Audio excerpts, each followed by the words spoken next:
Olá, meu amigo concurseiro, olá, minha amiga concurseira, tudo bem? Bom, eu sou Heraldo Valença, aqui do CEPEM, e hoje nós vamos fazer a correção do simulado de vocês, tá certo?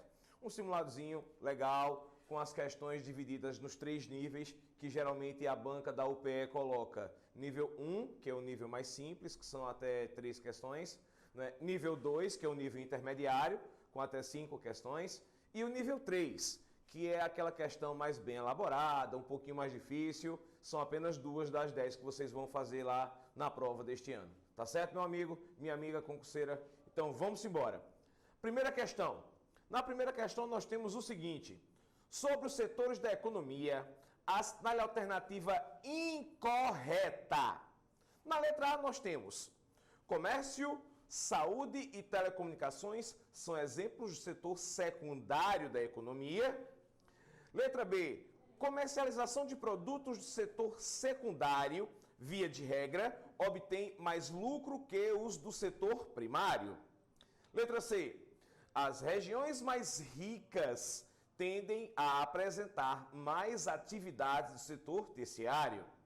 Letra D, as condições meteorológicas podem interferir no desenvolvimento das atividades do setor primário da economia. E a letra E, a utilização de recursos da natureza são exemplos de atividades relacionadas ao setor primário da economia. Bom, vamos lá. Vamos explicar aqui uma coisinha para vocês, certo? Nós vamos ver uma coisa fundamental, que é o seguinte: quais são os setores da economia mundial, ou pernambucana, tanto faz. Né? Pernambuco faz parte do mundo. Então nós vamos identificar que são 5 setores: primário, secundário, terciário, quaternário e quinário. Nas provas, vocês vão visualizar bem apenas os 3 primeiros setores: primário, secundário e terciário. Então vamos lá. Qual é ou quais são as atividades do setor primário? O setor primário envolve agricultura, pecuária, extrativismo animal e extrativismo vegetal. O setor secundário trabalha com a transformação destas matérias-primas do setor primário. Setor de transformação, construção civil, artesanato, por exemplo, e todo e qualquer tipo de atividade industrial. Todo e qualquer tipo de atividade industrial. Então, todas essas características produtivas fazem parte do setor secundário da economia. E o setor terciário? Ele é formado por comércio, prestação de serviços nos setores públicos, privados e, fundamentalmente, turismo. Então, nós vamos ter uma característica destes 3 setores da economia. Aqui na questão, tem falando sobre a economia, os setores da economia em relação a Pernambuco, né? Assinale a alternativa incorreta, então ele quer o errado. Aí você vai ver agora em casa a letra correta, mas você já deve ter identificado qual é o errado. Preste atenção na letra A: comércio, saúde e telecomunicações. Comércio, saúde e telecomunicações. Quando você vai contratar uma empresa de internet, é uma prestação de serviço? Sim. Quando você vai para um posto de saúde ou para um hospital privado, você está pagando por isso. Oxente, professor Heraldo, eu estou pagando no postinho? Está, os seus impostos, os nossos impostos. Então é uma prestação de serviço público ou privado. E o comércio? Então o setor terciário é formado pelo comércio, prestações de serviços dos setores públicos privados. Telecomunicação é um setor de serviços, como educação, como segurança pública, como o comércio, como o turismo, certo? Então aí está dizendo que a letra A fazem parte estas características produtivas do setor secundário, quando na verdade é setor terciário. Então, vamos lá? Na questão, errei aqui. Na questão, o correto que deve ser assinalado é a letra A, porque o errado é comércio, saúde e telecomunicações. São exemplos do setor secundário. Não, são exemplos do setor o quê? Terciário, não secundário. Ok, fera? Vamos lá, meu amigo concurseiro, minha amiga concurseira. Vamos voltar para a questão. Aqui na questão, você tem aqui, ó, letra B, a comercialização de produtos do setor secundário, via de regra, obtém mais lucro do que o setor primário? Com certeza. Por quê? É a questão do valor agregado. Os produtos do setor primário não têm a mesma captação financeira do que o do setor secundário. Por quê? Vamos lá. Uma pequena análise que você vai fazer. A laranja.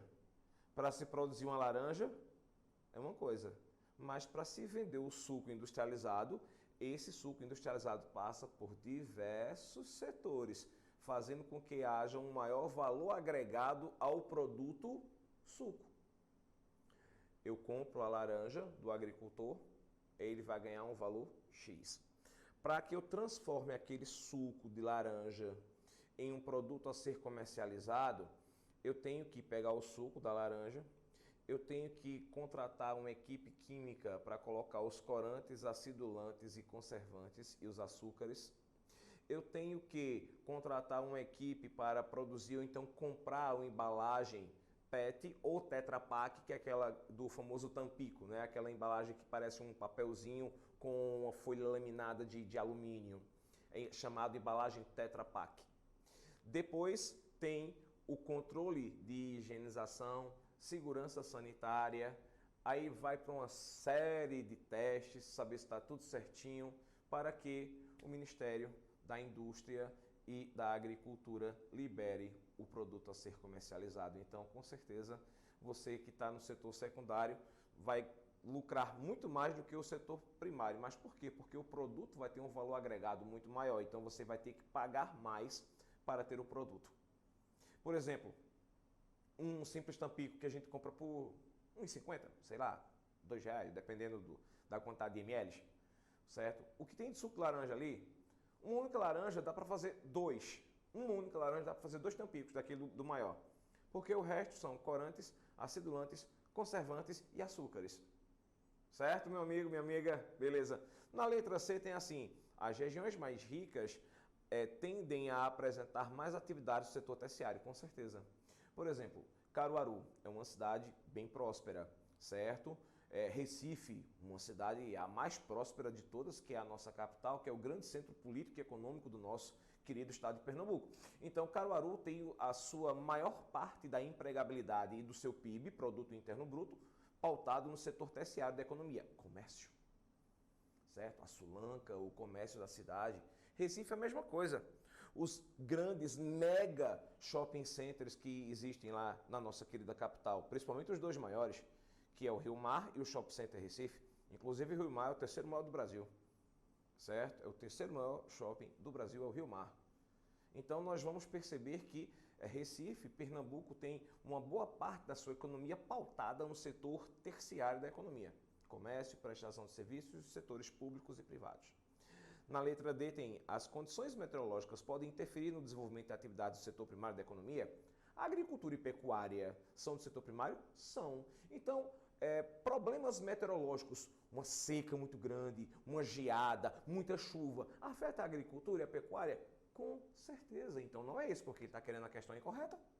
E na letra E, a utilização de recursos da natureza são exemplos de atividades relacionadas ao setor primário da economia.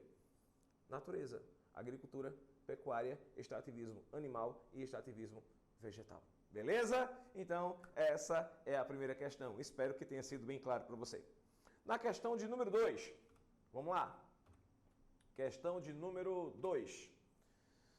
O texto a seguir, escrito pelo geógrafo pernambucano Manuel Corrêa de Andrade, examina algumas questões relacionadas ao espaço geográfico.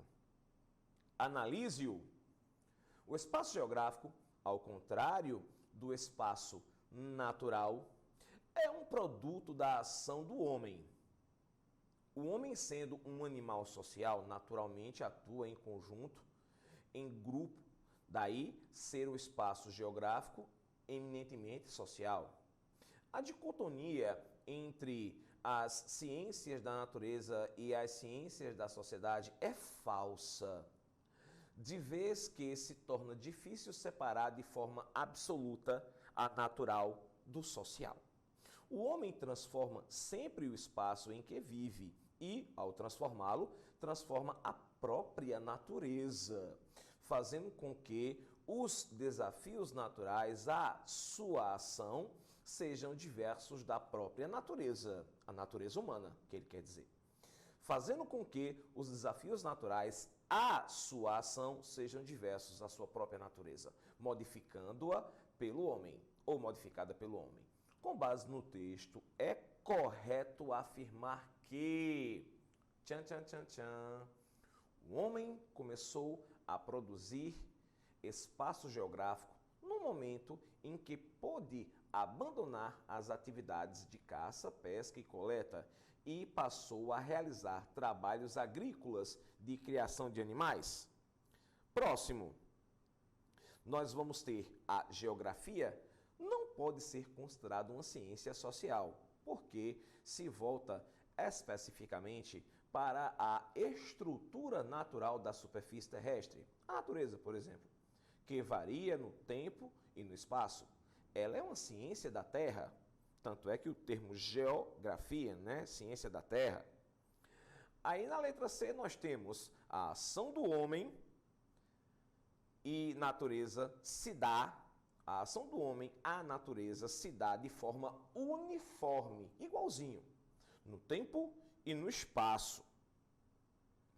Aí você tem aqui, contudo, a intensidade dessa ação é uma função inversa das necessidades sociais. Está dizendo que se a necessidade social é muito grande, não necessariamente você vai ter que fazer uma maior transformação. Letra D. Os conceitos de modo de produção e de formações econômico-sociais não são mais necessários para a compreensão da produção do espaço geográfico em face da expressiva revolução tecnocientífica informacional, a revolução da ciência, da indústria, da tecnologia. Letra E. O espaço natural é formado e tão somente determinado pelas interações climáticas, relevo na superfície terrestre, sem a participação antrópica, ou seja, sem a participação do homem, certo? Então, vamos ver em relação a esse texto, qual é o correto. Você que está aí vendo em casa, vamos lá. Eu vou pegar aqui o mouse, né? Eu vou passar aqui para você ver bem. Preste atenção na letra B. A geografia não pode ser considerada uma ciência social. Vê o que o texto vem dizendo aqui, ó. A dicotomia entre ciência da natureza e as ciências sociais é falsa. Então, se o texto está dizendo que é falso, então a geografia não pode ser considerada uma ciência plenamente social, porque se volta especificamente para a estruturação natural da superfície terrestre, que varia no tempo e no espaço. Ela é uma ciência da Terra. Então, a letra B, em relação ao texto, certo? Em relação ao texto, aí sim ela está correta, certo? Porque quando o Manuel Corrêa de Andrade ele vai fazer o texto, ele cria uma alternativa para explicar a ação do homem sobre a natureza. Mas o homem é um ser natural. Por mais que ele faça parte de uma sociedade, aí o que vai acontecer? O autor do texto, ele vai dizer que não, o homem sim é um ser social. Existe uma dicotomia, não pode ser separado a sociedade da natureza, pois a nossa natureza humana é sermos um ser social. Então, a questão não está querendo saber se isso está correto ou se isso está errado. Está querendo saber o que o autor do texto queria explicar sobre as suas palavras. Então, a resposta correta, vamos ver? Letra B. A geografia não pode ser considerada uma ciência social, porque se volta especificamente para a estruturação natural da superfície terrestre, que varia no tempo e no espaço. Ela é uma ciência da Terra. Então, meu amigo concurseiro, minha amiga concurseira, o termo geografia já vem na sua essência do grego geo, terra, grafia, estudo ou descrição da Terra. Então, muitos autores, lá no final do século XIX para início do século XX, eles colocaram a inserção do homem, que é o ser antrópico, O termo antropicidade é a ação do homem sobre a natureza. Mas nós também não somos um ser natural? Então, existe essa dicotomia, ou dicotomia, como queira, que é aquela visão dupla da geografia. Mas aí, o autor, ele diz que essa visão dupla é falsa, porque nós somos um ser natural, então fazemos parte da natureza. E transformamos essa natureza de acordo com as nossas necessidades, e até mais do que as nossas necessidades. Tá ok, concurseiro? Tá ok, concurseira? Então, letra B é a resposta desta questão. Vamos para a próxima? Próxima questão. Questão de número 3. Ah, essa daqui, para o concurseiro do nosso querido CEPEM, tá de graça. Mesorregiões do estado de Pernambuco. Meu amigo concurseiro, minha amiga concurseira, está aqui. Vou usar o mouse. Eu estou aqui com o número 1, número 2, número 3, número 4 e o número 5. Então vejam só, meus amigos e minhas amigas concurseiros e concurseiras. Nós vamos ter aqui, nessa região do número 1, a região do Sertão do São Francisco Pernambucano. O número 2, Sertão Pernambucano, Sertão do Araripe, como queiram. Algumas pessoas colocam somente Sertão, outros colocam Sertão do Araripe, Sertão do Araripe Pernambucano, porque também tem o Araripe cearense, como aqui também tem o São Francisco Baiano, por isso que é Sertão do São Francisco Pernambucano. O número 3 é a região onde nós aqui de Caruaru estamos, né? O Agreste. O número 4 é a nossa querida Zona da Mata. E especificamente esse número 5 é a região metropolitana da Grande Recife. Então, vamos lá para a questão. Mesorregião é uma área geográfica que apresenta similaridades naturais, econômicas e sociais que contribuem para criar uma identidade regional ao longo do tempo. Com base no gráfico acima, identifique as 5 mesorregiões do estado de Pernambuco. Então vamos lá para o gráfico. Nós vamos ter aqui no gráfico Metropolitana do Recife. A Metropolitana do Recife vai estar, se não me falha a memória, número 5. Isso.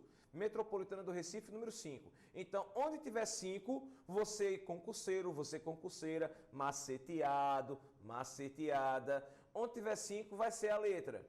Então, você vai logo de cara abandonar letra A, letra B e letra D. Então, só terá 5 na primeira opção nas letras C e E. Aí você tem São Francisco, Sertão, Zona da Mata e Agreste. Então veja só, se você tem São Francisco e Sertão, lembra do que eu falei na questão anterior?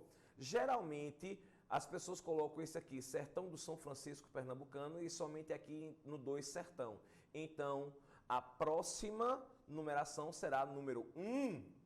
Então, meu amigo, minha amiga concurseira, você que é fera, já matou a questão. Então, se aqui na letra E tem 3, automaticamente a sequência já estará errada, porque a sequência inicial é 5, 1. Mas vamos lá, Sertão, número 2, não é? São Francisco, aí 5, 1, aí o Sertão, vamos ver aqui onde é que está o Sertão. Aqui, ó, 2. Então, 5, 1, 2. Aí vamos voltar para a questão. 5, 1, 2. Zona da Mata. Zona da Mata, vamos ver qual o número da Zona da Mata? 4. E RMR, 5.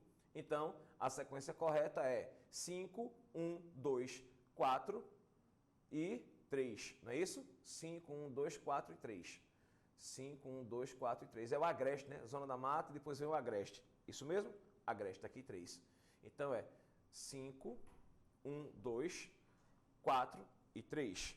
Então essa é a sequência. 5, Metropolitana do Recife. 1, São Francisco. 2, Sertão. 4, Zona da Mata. E 3, Agreste. Aqui está. Letra C, a resposta da questão. E aqui o mapa. Zona da Mata, 5. Não, Zona da Mata, 4. RMR, 5. Agreste, 3.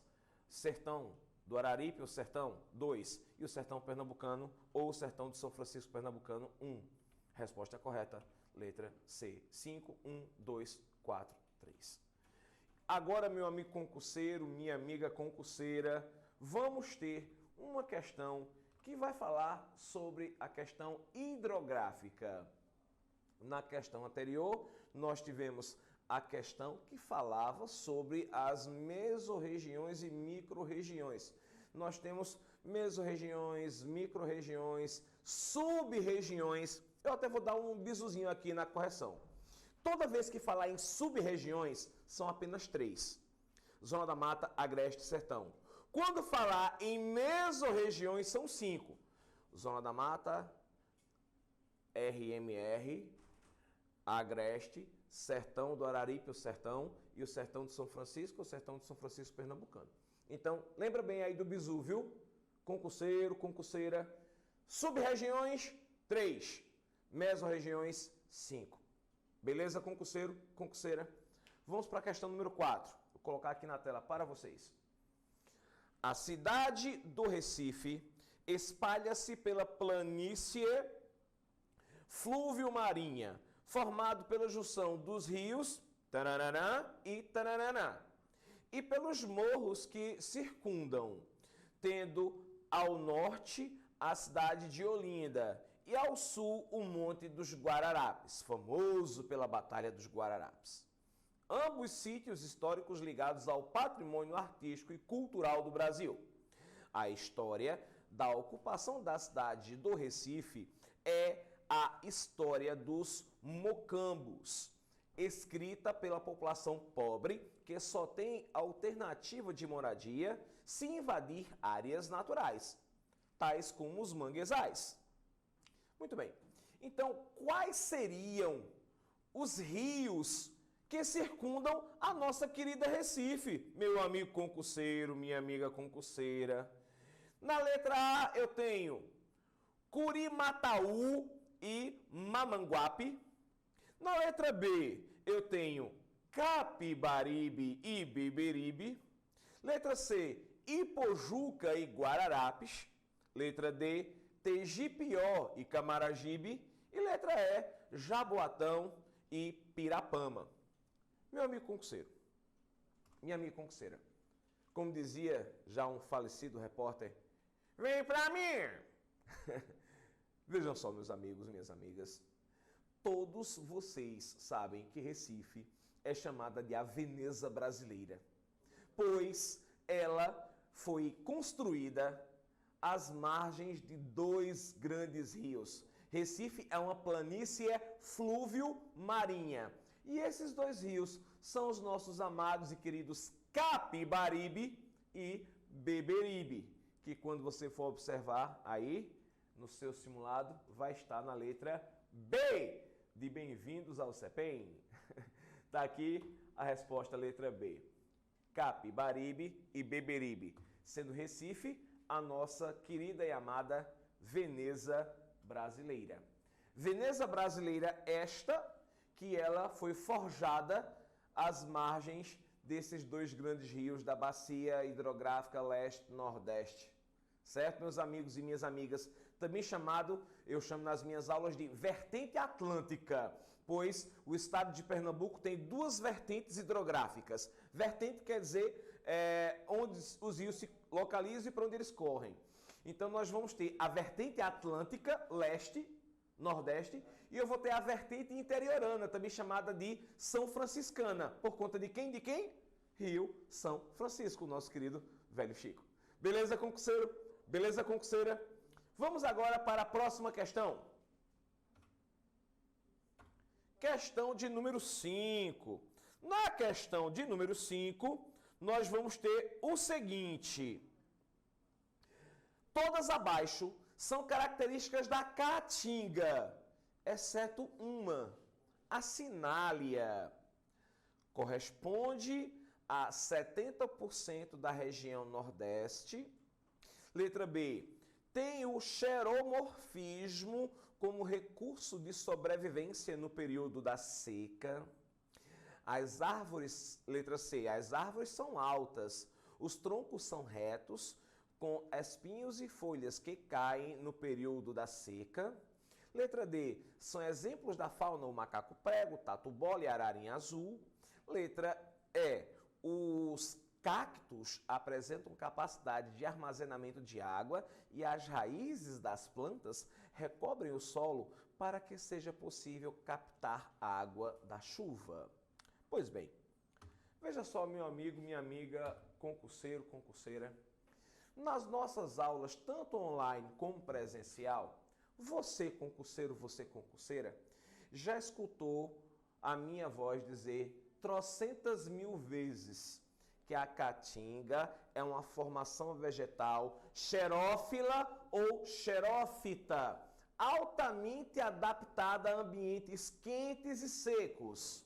Os solos são rasos, pedregosos, ácidos e as raízes elas se espalham horizontalmente ou são profundas e pivotantes. Os galhos e os troncos são contorcidos ou retorcidos para captar a água da chuva. E as árvores da caatinga são de pequeno e médio porte. Então, como essa alternativa fala de todas as características da caatinga, com exceção de uma, veja, na letra A, corresponde a 70% Nordeste, sim. Certo? Na verdade, é 69,8%, mas a gente arredondou aí essa parada. Na letra B, tem o xeromorfismo como recurso de sobrevivência no período da seca?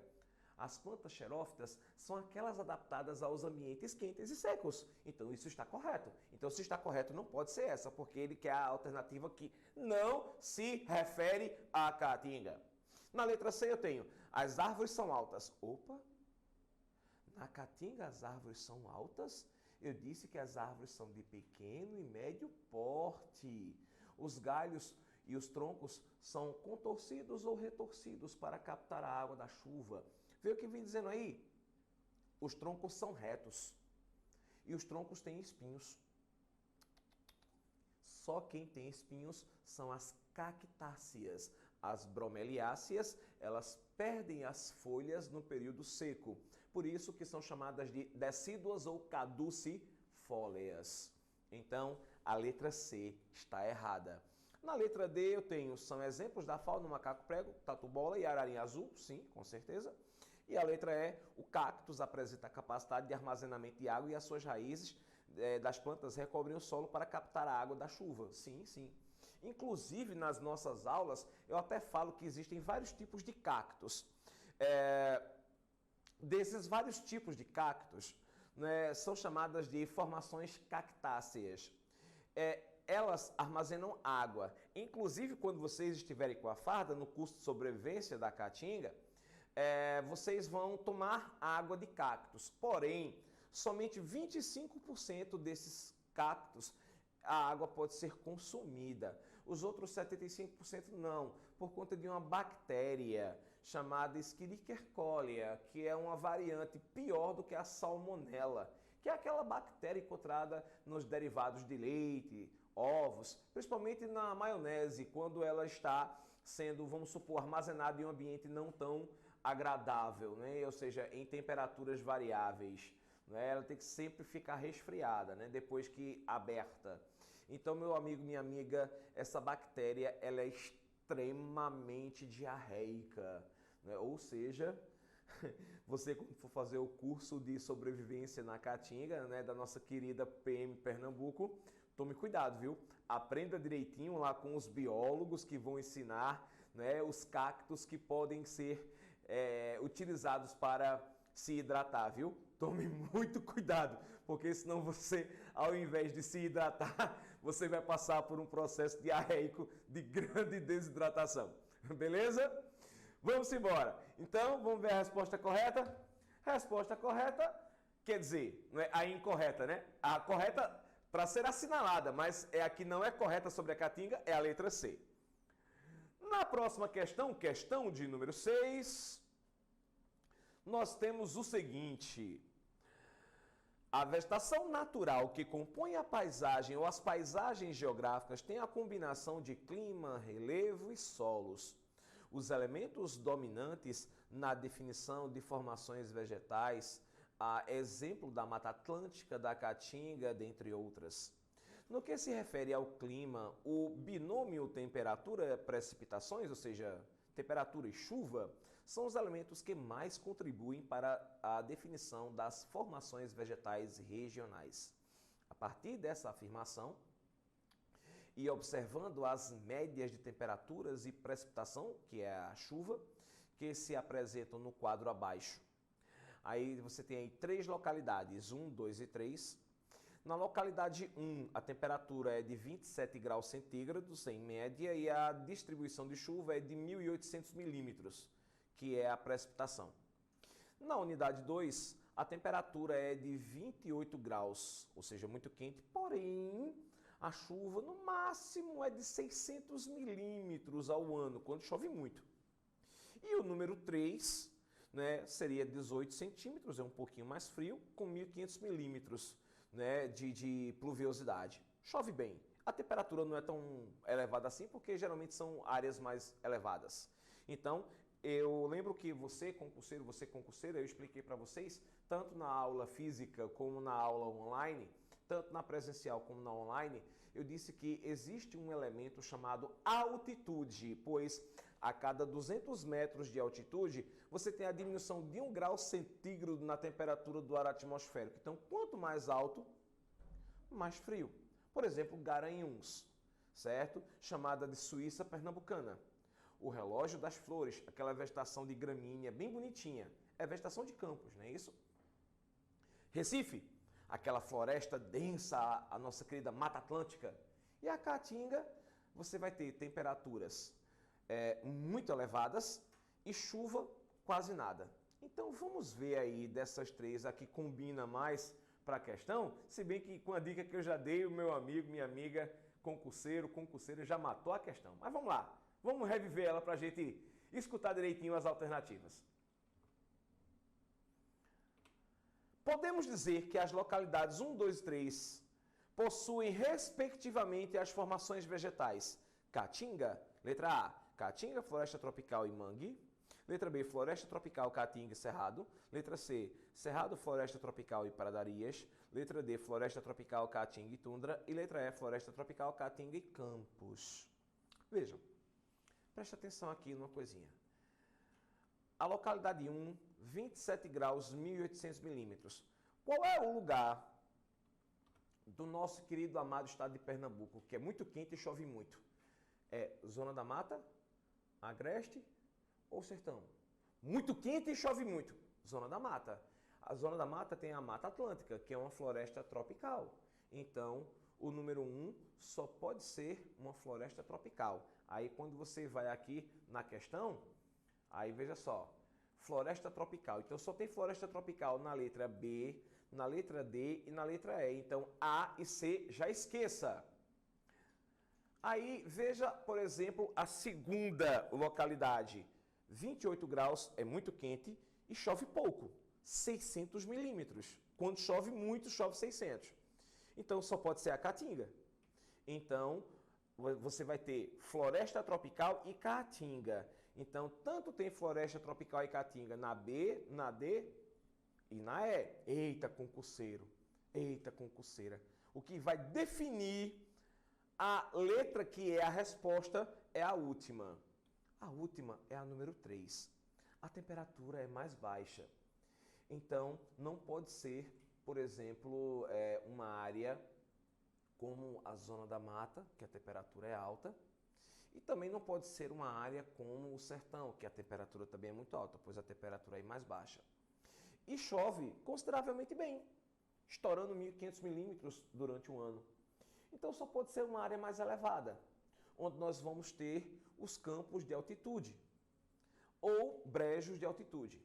Voltando aqui para nossa aula, os campos de altitude ou brejos de altitude.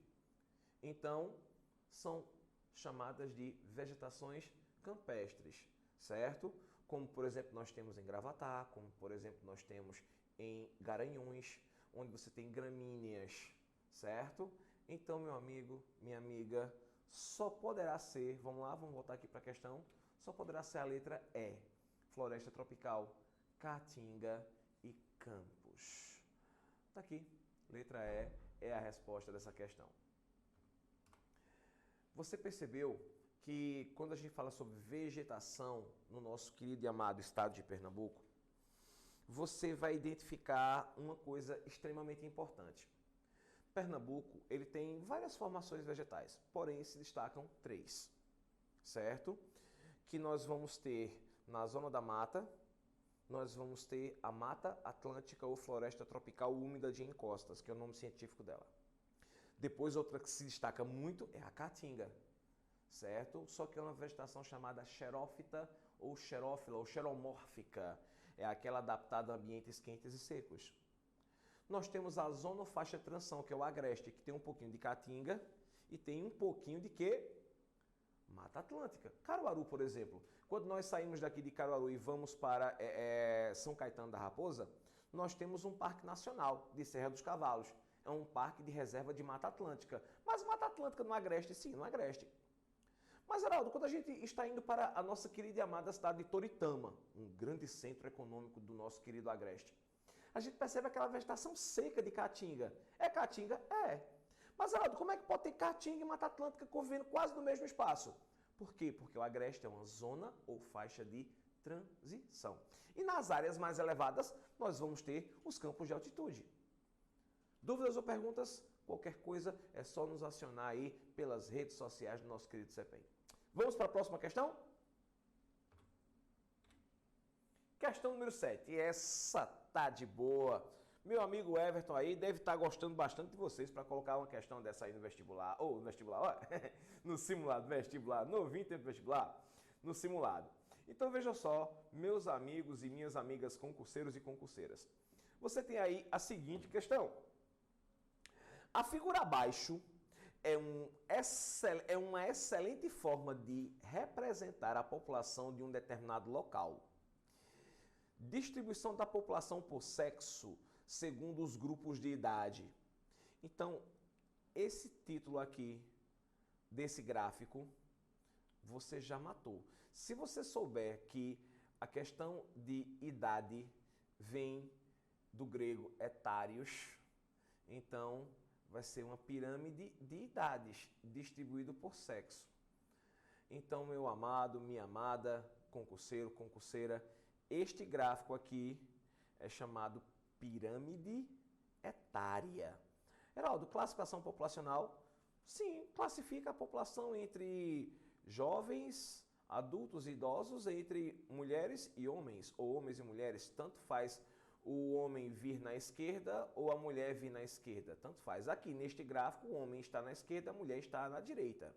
Mas classificação populacional, o nome desse gráfico não é. Distribuição da população também não é. Existe a distribuição, mas o nome desse gráfico não é. O nome desse gráfico é pirâmide etária, que é a letra C. Densidade demográfica, nem o gráfico mostra, porque a densidade demográfica é o número de habitantes por quilômetro quadrado. E classificação etária também é classificação de idades. Se dá porque nós temos na pirâmide 3 faixas. A primeira faixa, que é a dos jovens, que varia de 0 até os 19 anos. Os adultos, que variam de 20 até os 64 anos. E 65 acima, os idosos. Certo? É uma classificação etária em primeira idade, jovens, segunda idade, adultos, e terceira idade, os idosos. Então, vamos lá para a resposta. Pirâmide etária. E aí, concurseiro, concurseira, essa é aquela questão que você não pode errar. Essa é aquela questão nível 1. É aquela que é parecida, né, com aquelas que eu sempre digo na prova, que tem que ter. Tem que ter 3 nível 1. Eu até fico brincando em sala de aula, não sei se vocês tiveram a oportunidade já de assistir a minha aula presencialmente ou online, eu sempre digo que é aquela questão que é mais ou menos assim. Quem descobriu o Brasil foi Pedro Alves Cá, Brau, Breu, Bril, Brau, Bru. Ou então, quem descobriu a América foi Cristóvão Có, lombo, picanha, peito assado, patinho ou frango frito. Então, é aquela questão que o meu amigo e a minha amiga, concurseiros, concurseiras, não podem errar, certo? E que se errar, né? Aí vai dar ruim. Simbora? Vamos para a próxima questão. Questão de número 8. Sobre as características econômicas de Pernambuco, analise as afirmativas abaixo. Tcharanã. Eita, camaradas, senhoritas. Número 1. Pernambuco não possui potencial para o desenvolvimento turístico, sobretudo devido à falta de infraestrutura. Opa, peraí. Vou puxar a câmera para mim. Puxa para mim! Pernambuco, com aproximadamente 200 quilômetros de litoral, com alguns dos mais importantes resorts do Brasil, com resort 6 estrelas, como é o caso do Nanai, onde a diária, dependendo do quarto, chamado Suite Home Presidential, é 16 mil a diária. Tu acha que Pernambuco não tem infraestrutura hoteleira? Meu amigo, minha amiga, pelo amor de Deus. E como tem? Eu é que não tenho dinheiro para estar nesses hotéis, mas que a infraestrutura que Pernambuco tem.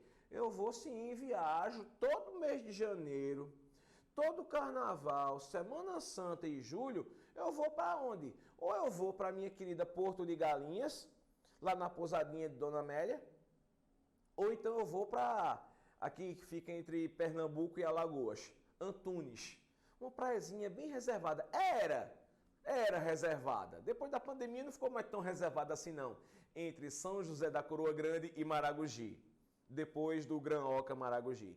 É uma praiazinha bem reservada, lá na pousada Chalés Vila Beira Mar, né? De minha querida, como é o nome dela? Dona Marluce. Então, eu sempre procuro acomodações mais simples, mas eu não deixo de me divertir. Agora, quem pode, pode. E Pernambuco oferece tanto a infraestrutura para mim, que não posso, como para as pessoas que podem.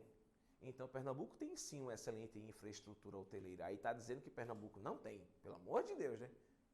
Simbora, concurseiro, concurseira. No número 2 tem o setor da indústria e dos serviços tiveram um importante papel de crescimento econômico em Pernambuco. Epa, olha aí, olha. Não estou aqui fazendo nenhuma alusão partidária, pelo amor de Deus. Pelo amor de Deus. Porém, depois que Fernando Henrique Cardoso saiu do poder e entrou Luiz Inácio Lula da Silva, certo? Depois de FHC para Lula, principalmente o governo Lula, muitos investimentos vieram para o Nordeste, certo? Então, a partir daí, nós tivemos uma enorme alavancada do setor terciário e principalmente industrial, certo? A ampliação do porto de Suape, que é um dos mais importantes complexos industriais e portuários do Brasil, o maior do Norte-Nordeste e um dos mais importantes do Brasil. Tá certo? Como eu disse, não estou fazendo nenhuma alusão partidária. Eu sei que este ano teremos eleição, reeleição ou saída de um ou outro. Bom, o que eu quero aqui eu estou constatando algo econômico, tá certo? Por favor, não quero fazer publicidade para nenhum presidente aqui, ou candidato a presidente. Na terceira questão, na terceira alternativa, nós temos a agricultura não tem mais importância. Eu vou botar só para você perceber. A agricultura não tem mais importância para o desenvolvimento econômico de Pernambuco? Oxente! Agora lascou. Então Pernambuco não produz mais nem um saco de milho, não é? Mas menino, fazer feito dizem os meus ex-alunos lá do Flor do Mandacaru, salmi, desbuiado. Meu amigo, minha amiga, Pernambuco nasceu basicamente da agricultura.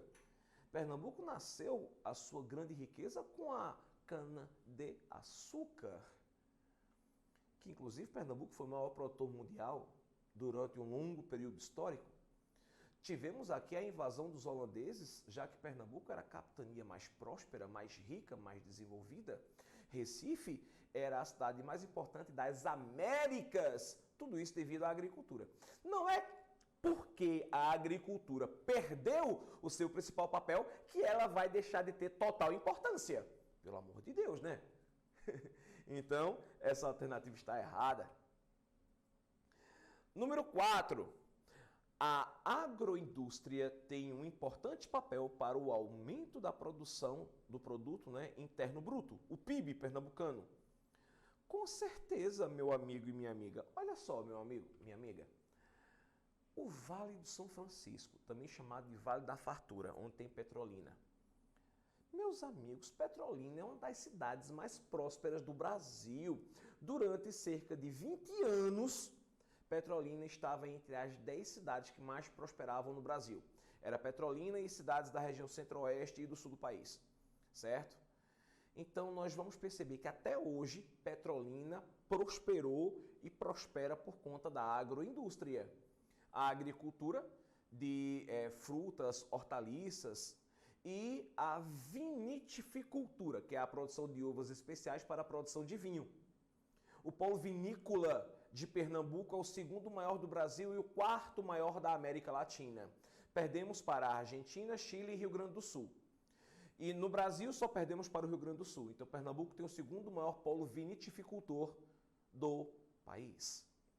Então, a agroindústria é bem importante para o PIB do nosso estado. Então, só está correto aí, eu acho que número 2 e número 4, né? Vamos ver aqui a resposta correta? Nós temos aí 1 e 2, 2 e 3, letra C, 3 e 4, letra D, 1 e 4 e letra E, 2 e 4. Então, o meu amigo, minha amiga aí, concurseiro, maceteado, vai responder letra E, 2 e 4. Próxima questão. Questão de número 9. Tchananã, tá se aproximando, concurseiro, concurseira. Na questão de número 9, nós temos: das cidades abaixo relacionadas, duas fazem parte, respectivamente, do chamado Vale do São Francisco Pernambucano, o Vale da Fartura, e da região metropolitana do Recife. São elas: letra A, Petrolina e Paulista. Letra B, Limoeiro e Paulista. Letra C, Serra Talhada e Vitória de Santo Antão. Letra D, Araripina e Jaboatão dos Guararapes. E letra E, Ouricuri e Olinda. Tchan, tararam, tchan, tchan, tchan. Meu amigo, minha amiga concurseiro. Pam, paranam, pam, pam, pam. Qual é o maior polo de desenvolvimento viniticultor do estado de Pernambuco, que está às margens do São Francisco? Que, como já dizia meu querido Jorge de Altinho, nas margens do São Francisco nasceu a beleza que a natureza ela preservou. Jesus abençoou com sua mão divina. Eu gosto de Juazeiro e adoro Petrolina. Todas duas eu acho uma coisa linda. Eu gosto de Juazeiro e adoro Petrolina. Petrolina, porque já que Juazeiro é na Bahia, né? Certo? Então, onde tiver Petrolina, vai estar a resposta. Então, Petrolina está na letra A. E Paulista faz parte da RMR? Com certeza. A diferença de Recife para Paulista é uma placa, porque você não sabe quando termina Recife, quando começa Paulista.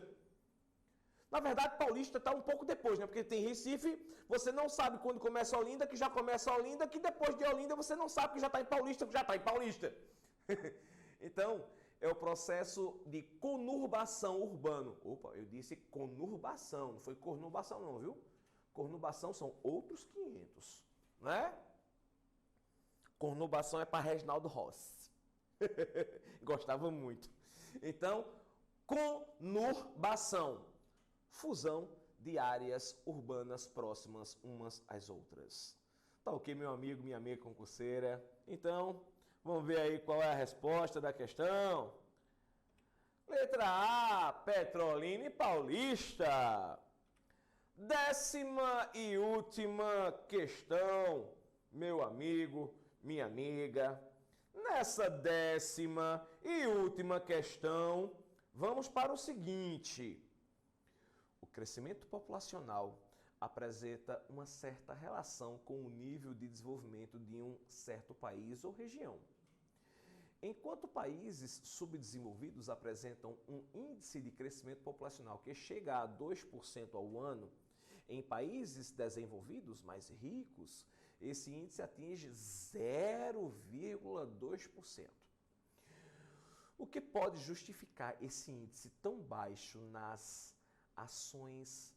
nações mais desenvolvidas? Será que é o número 1? A Grande Guerra Mundial, que provocou forte imigração, sobretudo na Rússia e na Europa Oriental. Lembra, meu amigo, minha amiga, Rússia era socialista, Europa Oriental também socialista, eram relativamente fechados, não muito abertos para o processo migratório. Então o número 1 não está certo, não. Número 2. Número 2 tem a maior facilidade de aceitação e difusão de métodos contraceptivos. Os métodos contraceptivos, meu amigo, minha amiga, são os métodos anticoncepcionais. Nos países mais ricos e desenvolvidos, as pessoas são mais esclarecidas. Por serem mais esclarecidas, vão saber que uma gravidez gera, vamos supor, consequências. Dentro dessas consequências é a questão financeira. Porque hoje, para criar um filho não é barato, não. Para quem é pai e mãe, sabe muito bem o que eu estou falando. E se o filho tiver intolerância à lactose, feito meu sobrinho, Pai eterno, Senhor Jesus Cristo, o negócio é pesado, certo? Bichinho de Caio, meu Deus do céu, o bichinho tem intolerância à lactose. Meu Deus, coitado do meu cunhado, Marinaldo. Mas, glória a Deus, é trabalhador e vence na vida, né? Então, é o seguinte, meu amigo, minha amiga. Em países, em sociedades, em pessoas mais esclarecidas, aceitam muito bem o uso da camisinha, certo? O uso do DIU, dispositivo intrauterino, gel espermicida, diafragma, adesivo, né, de contraceptividade, né? Então, você tem várias metodologias contraceptivas. A camisinha tem a masculina e a feminina. O dispositivo intrauterino, DIU, gel espermicida, passa um gelzinho. Eita, eu tô falando, passando aqui na boca, né? Se bem que tudo bem. Pega lá, né, antes do enlace matrimonial, olha que coisa linda, né? A mulher passa um gelzinho na parede, né, da sua vagina, e aquele gelzinho vai matar qualquer tipo de bichinho branquinho que passe do lado dele. Mas não deixa um vivo. Por isso que é chamado gel espermicida, mata os espermatozoides. Certo? Tem um adesivo, né, de contraceptividade, esse já é um pouco mais arriscado, mas o ideal mesmo é a camisinha masculina mesmo, certo? Se bem que algumas pessoas não gostam, mas é o mais indicado para não gravidez e também para evitar as doenças sexualmente transmissíveis, né, as famosas DSTs. Então, o número 2 está correto. O número 3, a maior participação da mulher no mercado de trabalho. Com certeza está certo. Quanto mais mulheres participando do mercado de trabalho, você acha que ela vai ter tempo para cuidar de uma penca de menino, feito minha avó? Minha avó, acho que ela povoou metade de Pernambuco, gente. Gente, minha avó pariu 25. Gente, 25. Eu não disse 2 nem 5, não. É 25. Tudo bem, morreram 5, né? Por conta de as condições de nascimento naquela época não eram, que condições, não é? As condições médico-hospitalares e higiênico-sanitárias não eram as melhores. Não existia vacinação, não existia exames pré-natais, neonatais, não existia sistema médico-hospitalar adequado. Era uma parteira que iria fazer o processo de captar a criança para o mundo, né, externo, já que ela estava lá no mundinho interno, né, no líquido amniótico. Então, meu amigo, minha amiga, essa questão da entrada da mulher no mercado de trabalho diminuiu substancialmente o número de filhos por mulher, diminuiu substancialmente a taxa de fecundidade. E o número 4, o elevado custo social da criação de um filho, ou dos filhos. Acabei de explicar, né? Cuidar de criança custa caro. Vamos para um pequeno cálculo. Um pequeno cálculo. Eu tenho uma filha que vai fazer 9 anos, certo? Como eu sou professor, eu não pago o colégio que ela estuda. Ela estuda no colégio diocesano. Ela não paga. Mas se eu fosse pagar era 1.230. Os livros, eu ganho 70% deles, que dá 2.100. Os outros 30%, que dá aproximadamente 600 conto, eu pago. São os paradidáticos e tal. Então eu já economizei aí um bocado, não foi? Plano de saúde, ela tem somente 8 anos, vai fazer 9, né? Agora em julho, em nome de Jesus. Aí eu só pago só 390. Um plano de saúde que eu não vou fazer propaganda dele não, porque eu tô arretado. Mas fazer o quê? É o único que presta mesmo aqui na cidade.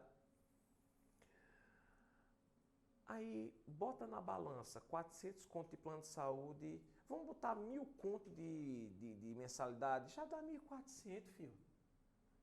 Ah, professor, mas filho de pessoas humildes estudam em escolas públicas, né? E o governo fornece os livros e a folha e as folhas do caderno, o material escolar, o governo fornece sim, mas tem transporte e alimentação que eu nem botei na balança.